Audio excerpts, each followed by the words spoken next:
হতে দিও একাকার আল্লাহ, আমাকে কাছে টানো বারবার। বিরহের ব্যথাগুলো বাড়ে প্রতিদিন, তুমি ছাড়া কে বলো করে দেবে দূর। তোমার দয়া প্রভু জানি সীমাহীন, কলবে দাও জেলে ইমানের নূর। বিরহের ব্যথাগুলো বাড়ে প্রতিদিন, তুমি ছাড়া কে বলো করে দেবে দূর।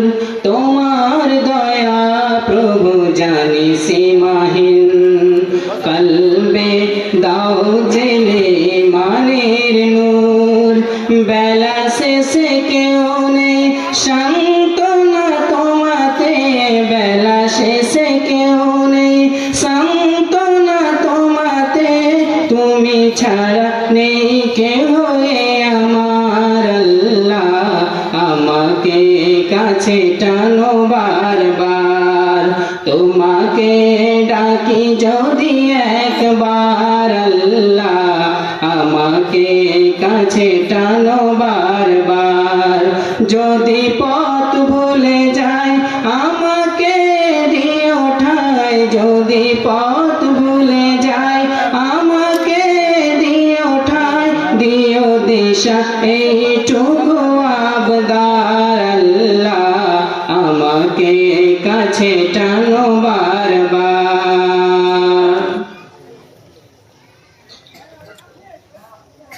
স্টেজের উপরে উপবিষ্ট সম্মানিত সভাপতি সাহেব এবং সামনে বসে থাকা দিনদার ইমানদার ভাই ও বন্ধুরা এবং পর্দার আড়াল থেকে শুননেওয়ালি মা ও বোনেরা, সর্বপ্রথমে সেই মহান স্রষ্টার শুকরিয়া আদায় করি, যিনি আজকে আপনাকে আমাকে এমন একটি পরিবেশে বসার পরে কোরআন এবং হাদিস থেকে কিছু শোনার এবং শোনাবার তৌফিক দান করেছেন। তাই আমরা সকলে সে মহামনিবের শুকরিয়া আদায় করি, অন্তর থেকে হৃদয়ের আবেগ অনুভূতি উজাড় করে ইমানের তেজতেজিয়ান হয়ে একই সুরে সমসুরে বলি আলহামদুলিল্লাহ। অতঃপর লক্ষ কোটি দুরূদ ও সালাম শান্তির ধারা অবতীর্ণ হোক আল্লাহর সর্বশেষ নবী সর্বশেষ রাসূল নবী আহমদ নবী মুহাম্মদুর রাসূলুল্লাহ সাল্লাল্লাহু তাআলা আলাইহি ওয়াসাল্লামের উপরে। আল্লাহুম্মা সাল্লি আলাইহি আল্লাহুম্মা বারিক আলাইহি। সম্মানিত শ্রোতা মণ্ডলী, আমি আপনাদের সামনে মহাগ্রন্থ আল কুরআনুল কারীম থেকে কয়েকটি আয়াতে কারিমা তেলাওয়াত করেছি। ইনশাআল্লাহ এই আয়াতগুলিকে সামনে রেখে আমি আমার বক্তব্য ইতি করব। আমা তাওফিক ইল্লা বিল্লাহ। আমি আমার বক্তব্য বিষয়ের দিকে যাওয়ার আগে আপনাদের কাছে একটা অনুরোধ, যেসব ভাইরা দাঁড়িয়ে আছেন আপনারা বসে যান। যেসব ভাইরা দাঁড়িয়ে আছেন আল্লাহর রাস্তে আপনারা বসে যান। ইনশাআল্লাহ এখান থেকে কিছু আপনি নিয়ে যাবেন।